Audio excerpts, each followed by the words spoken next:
சபரிமலை பயணம் தானப்பா சாமி வழி துணையா வந்து சேரப்பா சாமி சபரிமலை பயணம் தானப்பா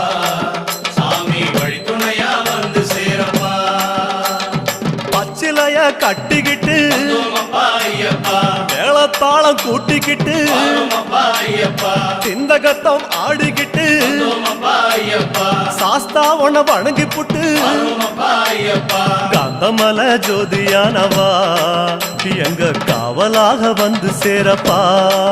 ஐயப்பா காந்தமல ஜோதியானவா எங்க காவலாக வந்து சேரப்பா சன்னதியில் கட்டுங்கட்டி ஐயப்பா சபரிமலை காடு தேடி ஐயப்பா